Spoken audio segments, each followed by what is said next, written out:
আন্তঃৰাষ্ট্ৰীয় অহিংস দিৱস এই দিনটোতে মই পুনৰ কিছু কথা মই ব্যক্ত কৰিব বিচাৰিছোঁ যে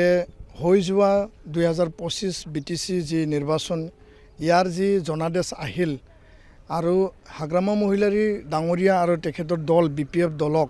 নিৰুকংশ সংখ্যাগৰিষ্ঠতা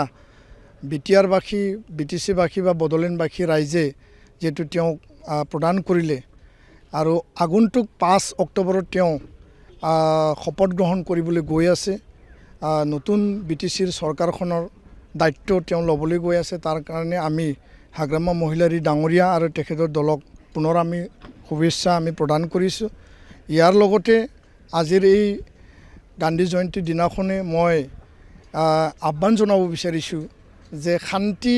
চিৰযুগমীয়া কৰা আমাৰ সংকল্প আছিল আৰু যেহেতু অহিংস গান্ধীজীৰ এটা আদৰ্শ আছিল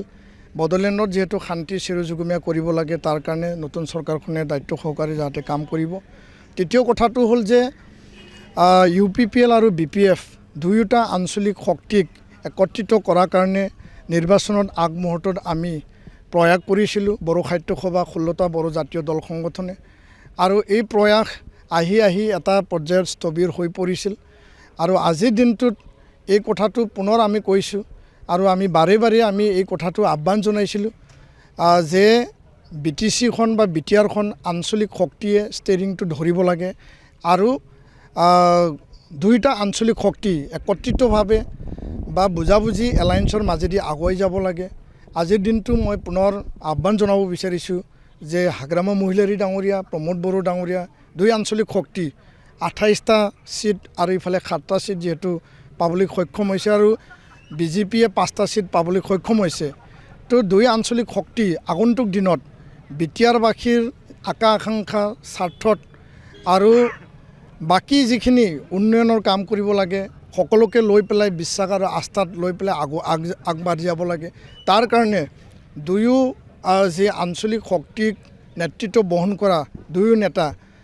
পুনৰ আলোচনাত মিলিত হ'ব পাৰে নেকি বা আলোচনাৰ এটা পথ মানে প্ৰশস্ত হ'ব পাৰে নেকি তাৰ কাৰণে আমি আহ্বান জনাইছোঁ আৰু এই ক্ষেত্ৰত যদি আমাৰ কিবা যদি কৰণীয় কাম থাকে আমি কাম কৰি যাম তৃতীয় কথাটো হ'ল যে তেওঁ দায়িত্ব লোৱাৰ পিছত হাগ্ৰামা মহিলাৰী ডাঙৰীয়া শপত গ্ৰহণ কৰাৰ পিছত যেতিয়া চৰকাৰ আৰম্ভ হ'ব ভৱিষ্যতে সময় আৰু এই মানে পৰিৱেশ চাই পেলাই নিখিল বড়ো ছাত্ৰ সন্থাই সীমা সম্প্ৰসাৰণৰ বিষয় বিদ্যালয় প্ৰাদেশিকৰণৰ বিষয়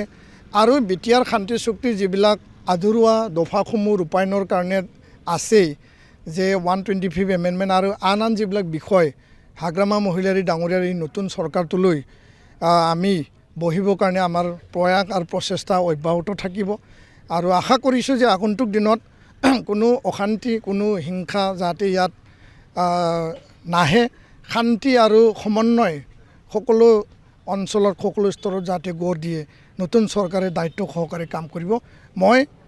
আহ্বান জনাইছোঁ দাবী ৰাখিছোঁ যিকোনো খবৰৰ বাবে যোগাযোগ কৰক 7099017330 লগতে 7099017110 নম্বৰত